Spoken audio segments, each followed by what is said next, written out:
Hello everyone, welcome back to my channel Payal Dabral. So this time we are solving discrete mathematics PYQ. Okay, so we are solving question number 1 first. So first A part says कि हमारे पास एक set दे रखा है n not कौन कैसा set है, natural numbers और उसमें एक और एलिमेंट ज़ीरो मतलब होल नंबर्स. ठीक है, सो 0 1 2 and dot dot dot till infinity. तो अब हमने इस सेट को कैसे डिफाइन करा. ठीक है, so we are defining the set as a part define this. मतलब ये जो हम ऐसे डिफाइन कर रहे हैं ऑन एंड नॉट एस. ठीक है, कि m is less than equals to n, जैसे क्वेश्चन में दे रखा है m is less than equals to n. ठीक है, इफ़ एंड ओनली इफ का sign like this, if and only if there exist k belonging to n not such that n is equals to km. ऐसा ये हमें define कर रखा है. ठीक है, कि अगर मैं n को km टाइप्स में लिख सकती हूँ तो हम क्या कहते हैं, m is less than equals to n. ठीक है, so now let's do it. अब हमें ऐसा डिफाइन हमने कर दिया सेट को.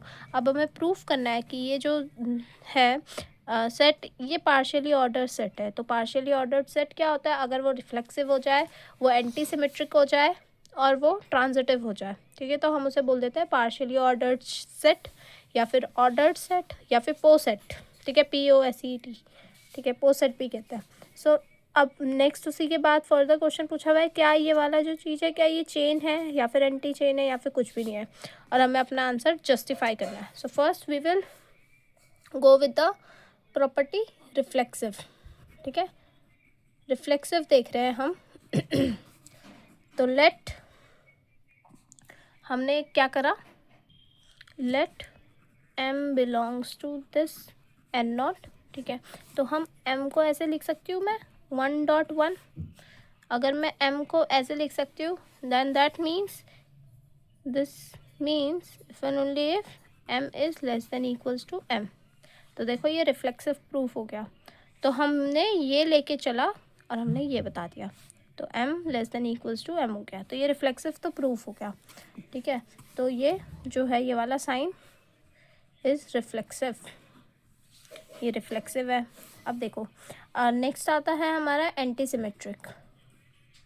एंटी सिमेट्रिक में क्या होता है कि अगर x less than equals to y है and y less than equals to x है, देन इसका मतलब होता है कि x और y इक्वल है. ठीक है, तो अब हमें क्या लेके चलना है, लेट अब हम कोई दो नंबर्स लेके चल रहे हैं एन नॉट में. एक्स एंड वाई नहीं ले रहे, हमें जो जैसी नोटेशंस दे रखे हम वैसे ही लेके चलेंगे. तो m n n belongs to the n not का जो सेट है. ठीक है, such that m is less than equals to n and n is less than equals to n. हमें ऐसा करना होता है, फिर हमें लाना होता है कि एन जो है एम के ही बराबर है. तो अगर m less than equals to n है तो दिस मीन्स दैट एक K1 एग्जिस्ट करेगा belonging to n not such that m n is equals to K1 times m. Similarly यहाँ पे if and only if there exist K2 belonging to n not such that m is equals to K2n.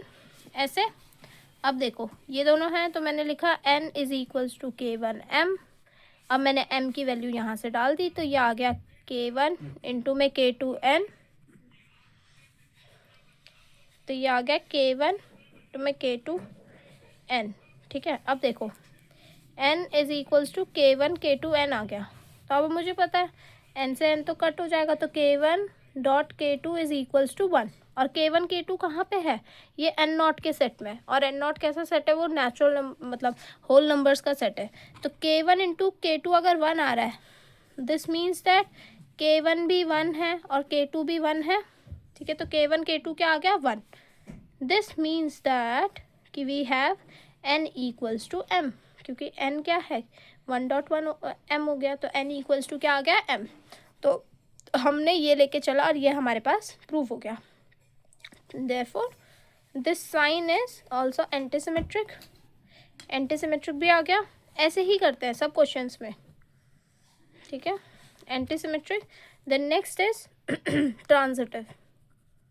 मुझे दिखाना है क्या ये transitive है कि नहीं है। तो ट्रांजिटिव दिखाने के लिए we have to take 3 things. मतलब मैंने एक m ले लिया, एक n ले लिया, एक p ले लिया, कि अगर m less than equals to n है and n less than equals to p है तो हमारे पास m less than equals to क्या आ जाएगा, p आ जाएगा। ठीक है, तो मैंने कहा let m n p belongs to n not. ठीक है, such that m less than equals to n है and n less than equals to p है। तो हमें क्या प्रूव करना है कि m भी less than equals to p होगा। तो अब नॉर्मल बस जो हमने कहा है उसमें डेफिनेशन लगा दो। This imply if and only there exist k1 belonging to natural numbers such that n is equals to k1 m, and यहाँ पे भी मैंने ऐसे डेफिनेशन लगाई। तो there exist k2 belonging to natural number, मतलब n नॉट का set है n नॉट। ठीक है, such that p is equals to k2 times n। अब मुझे बताओ, अब मैं यहाँ पे n की वैल्यू डाल सकती हूँ। तो p is equals to k2 n which is equals to k2 dot k1 m। अब मुझे बताओ k2 k1 भी क्या है, इंटीजर है, मतलब n नॉट में आएगा, क्योंकि k भी k1 n नॉट में है, k2 n नॉट में, तो उनका प्रोडक्ट भी n नॉट में ही आएगा। ठीक है, तो फिर p इक्वल्स टू क्या आ गया, p इक्वल्स टू मेरा आ गया k2 डॉट k1 m आ गया। ठीक है, तो अब मुझे बताओ, तो p इक्वल्स टू इससे क्या हो गया कि m जो है less than equals to p है। क्यों ऐसा मैं क्यों कह सकती हूँ, क्योंकि यहाँ पे देखो एक n नॉट में एक नंबर एग्जिस्ट कर गया। ठीक है, सच दैट वो इसके बराबर है। तो ये वाली मैंने डेफिनेशन लगा दी। ठीक है, दिस इम्प्लाइज दैट कि n is less than equals to p। तो ये जो है इट इज ट्रांजिटिव, ये ट्रांजिटिव भी हो गया। हेंस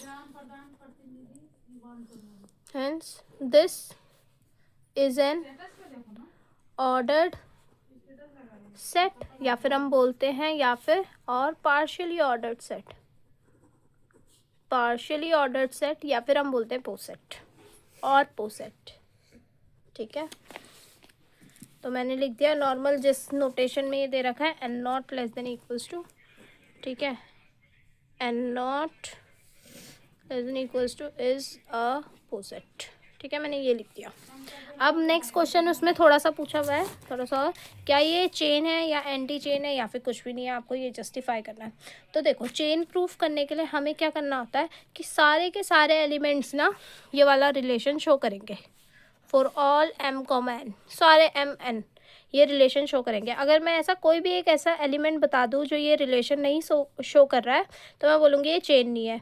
और एंटी चेन में हमें क्या दिखाना होता है, और एंटी चेन प्रूफ करने के लिए हमें क्या बताना होता है कि बस कि मतलब अगर मैंने कोई भी 2 एलिमेंट्स उठा लिए इस सेट में तो कंपेरेबल नहीं होने चाहिए। ठीक है, चेन बोलता है कि मैंने कोई भी 2 सेट उठाए तो कंपेरेबल होने चाहिए, और एंटी चेन बोल रहा है कि मैंने कोई भी 2 नंबर्स उठाए तो वो इनकम्पेरेबल होने चाहिए। तो ठीक है, मैं ऐसे ही एग्जांपल्स ले लेती हूँ चेन के लिए। देखो, चेन के लिए मैंने लिया let 2, 3 belongs to n not. So can you compare 2 and 3? क्या 3 को मैं ऐसे लिख सकती हूँ k टाइम्स 2, जिस तरीके से डेफिनेशन है, क्या मैं उसके तरह से लिख सकती हूँ कि देयर एग्जिस्ट k, ऐसे लिख सकती हूँ? नो, ऐसा कोई भी इंटीजर k नहीं एग्जिस्ट करेगा सच दैट जो है 3 इक्वल्स टू k डॉट 2 आ जाए, मतलब 2 is not less than equals to 3। Therefore this set is not a chain. और एंटी चेन में मेरे को क्या बताना है कि अगर मैंने कोई भी 2 एलिमेंट्स ले लिए तो वो इनकम्पेरेबल होने चाहिए। ठीक है, एंटी चेन बताने के लिए हमें क्या करना होगा, मैंने कोई भी 2 एलिमेंट ले लिए तो चलो, तो मैं ऐसा एलिमेंट ले लूँगी जो कंपेयर हो जाएंगे। तो मैंने लिया 2 and 4 एंड नॉट में मैंने बिलोंग करा है, तो मैं 4 को ऐसे लिख सकती हूँ 2.2, तो ये एक इंटीजर k हो गया। तो मैंने क्या कहा कि 2 is less than equals to 4, this is comparable. Therefore ये जो है is not an anti chain, ये एक एंटी चेन भी नहीं है। ठीक है, तो ये कुछ भी नहीं है। देयरफॉर ये वाला जो सेट है ये सिर्फ पोजेट है, इट इज़ नथिंग, ना ही एंटी चेन है ना ही चेन है। Therefore n not less than equals to is neither a chain nor an anti chain, neither a chain nor an anti chain. ठीक है, तो मैं धीरे धीरे करके सारे क्वेश्चन अपलोड, सारे तो नहीं करूँगी आज, मैं थोड़े से अपलोड करूँगी। ठीक है, मेरा एग्ज़ाम है तो मैं पढ़ूँगी, कुछ आज कर दूँगी एंड कुछ 18 की नाइट को, बाय मतलब 20 की नाइट को। Okay, so that is it for this question. ये रहा पूरा सोल्यूशन, आप देख सकते हैं। ठीक है, and try to solve more question. Okay, like share and subscribe.